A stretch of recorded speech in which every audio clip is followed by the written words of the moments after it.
All right. What's going on out there, Patriots? It's me, Navcon Patriot.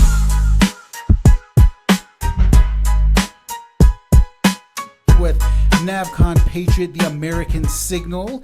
Today, I am joined by Walt Eddy, Democratic candidate for District 2, McKinley County Commissioners. And before we get started, Jason, I'd like to thank you for having me on your podcast. What an honor and a privilege. Oh, it's great to have you, Walt. So what we're doing here today is we are usually on Navcon Patriot. What we do is we analyze and we talk a lot about the politics way out there outside of Gallup. But today we are going to bring in here local, and it's so local that you could say it's loco. But in any case, Walt, you are running for county commissioner, correct? Yes, sir. I'm running for re-election for District 2. Oh, so you've had this position already. So all of our audience here in Gallup have already experienced a lot of the things that you have brought to the table. Yes, sir. I've been in for 3 years now. All right. So let's get into this because I know everybody wants things quick, fast, and furious. So let's get into it. Question one here. Looking back on your time on the commission, what accomplishments do you believe has had the greatest impact on McKinley County residents? Well, the greatest accomplishment by far that we've had on McKinley County residents is nothing new. It's being able to continue maintaining the roads that we do not have right-of-way on. There's 523 miles worth of roads that McKinley County Road Department maintains. Of those 523 miles, 200 miles of it we have right-of-way on. We do maintain the other 323 miles in trespass just because it is needed and the right thing to do, trying to be a good neighbor to those that live out on the reservation that struggle getting their roads maintained. Yeah, and roads is always a huge topic here in Gallup, and it's good to hear that there is somebody out there really taking the time to give it the attention it needs.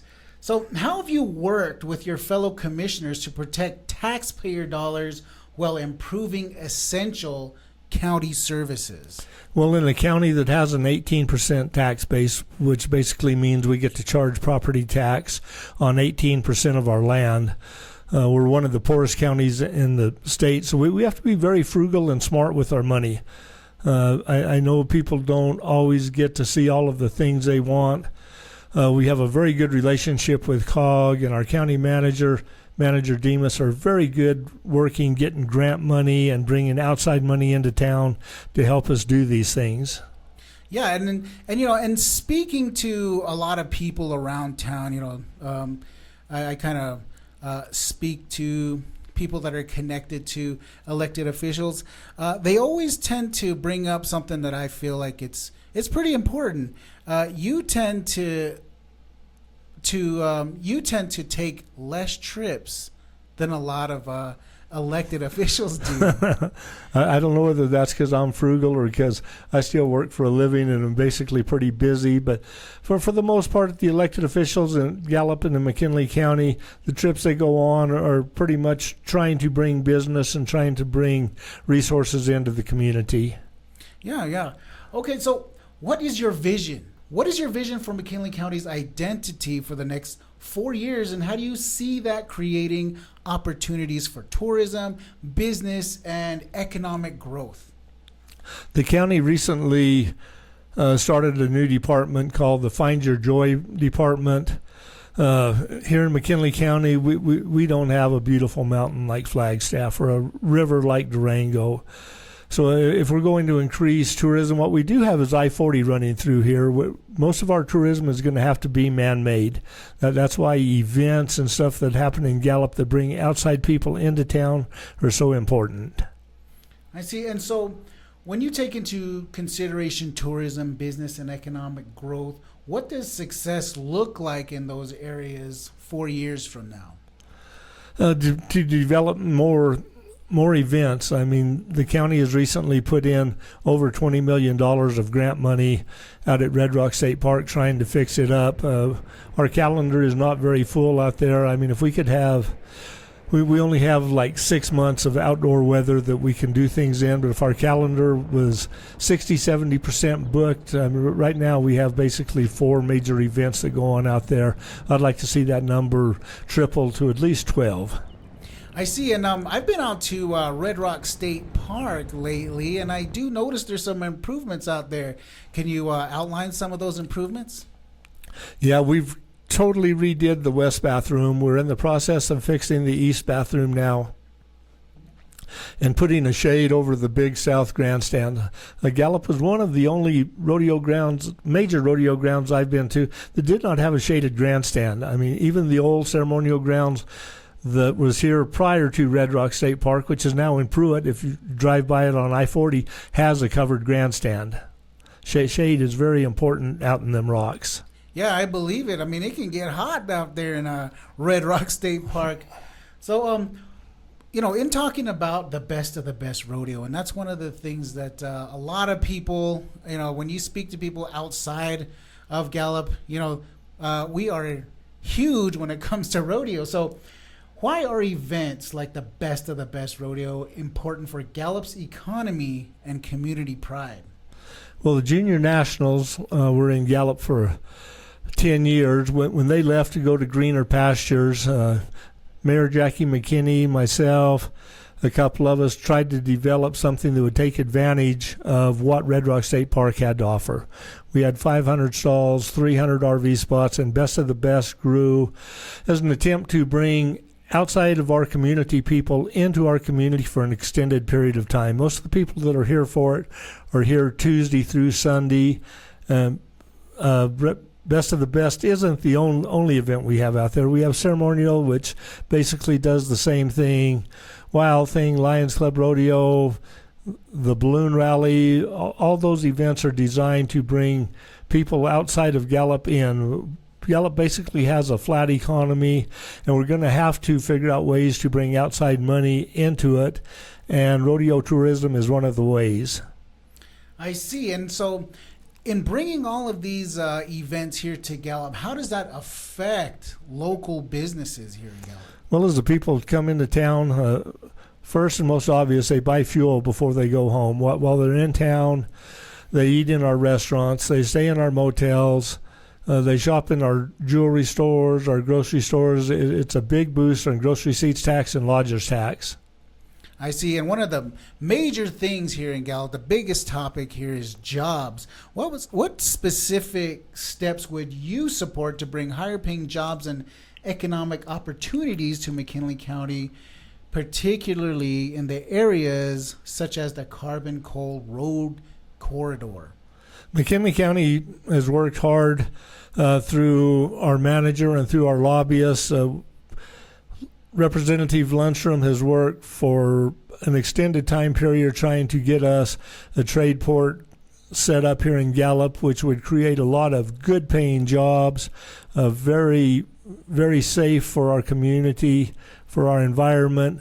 We're also looking at doing car test track. We're working real diligent now for the first step in that, which would be a battery testing center out on Carbon Coal Road. All of these should bring in good paying jobs, be safe to the environment. Jobs are something that is very much needed in this area. Yeah, yes it is. And how have you worked to strengthen relationships between McKinley County, the city of Gallup, and neighboring tribal governments to address shared challenges such as infrastructure, roads, and public health? All three of them things need to be shared. My first year in office, I made it a point to develop a relationship with the New Mexico governor. I go to most of the city council meetings. I've had a good relationship with the city councilors and the mayor that went out, plus with the new ones. I try going to chapter meetings. We all just have to work together with our limited resources we have to do the best we can on the problems that we face. Yeah, it makes it very difficult because you do have these different tribes that do surround Gallup. So having a good relationship between them is pretty much it's integral economically to Gallup. And would you agree with that? Yes, totally. I mean, a lot of our problems out on the nation, we would like to say, well, they're Navajo Nation problems, that they should handle them, but that's really not the case. We have to work as a team to get them done. Our police officers need to be able to go into each other's jurisdiction. I mean, we just need to get along.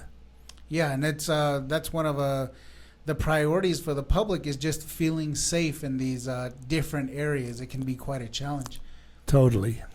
So what do you see as the top 2 or 3 issues facing McKinley County right now that need continued attention? Well, the top 3 is pretty easy to come up with, and they're not necessarily in this order. Jobs is a very important one. Water is a very important one. And the drug problem we have, not only in Gallup, but on the Navajo Reservation, it just is getting worse day by day. Yeah, I believe it. I mean, this is something that you can see just waiting to order at your local Taco Bell. Yeah, as a lifelong resident of Gallup, sometimes Gallup now is not the Gallup I grew up in. Yeah. So if funding only existed for one of these issues, which one would you choose?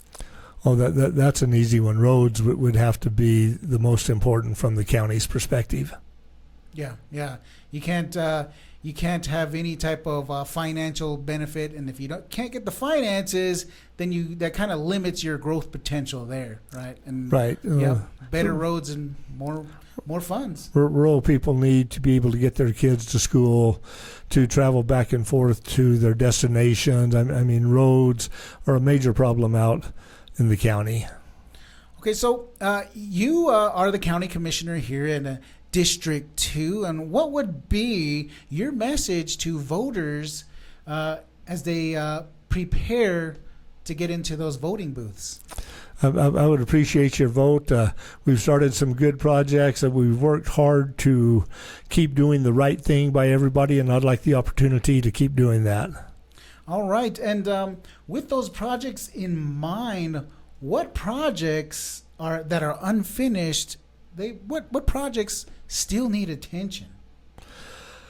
The roads is going to be there, but that's going to be there for a long time. Red Rock State Park basically went 50 years without any improvements, and it deteriorated. The county's worked very hard on the infrastructure, getting it up. The next work we're going to be doing out at the park, we're going to start working on the campgrounds, which should be able to help events, but it should also help the tourism of people coming in. It's a very pretty place, and if we had a full service RV park and stuff and people felt safe out there, I think that would be very beneficial to the community. All right, well, so we're going to close this off, but I want to ask you this question here. As people head to the voting booths and everything, what is the one thing that you would have people remember when they think Walt Eddy? That I did what I could for him. Yeah. All right, Walt, do you have any closing statements as we end this podcast? I'd like to thank you again for having me on. And June 2nd, everyone get out and vote.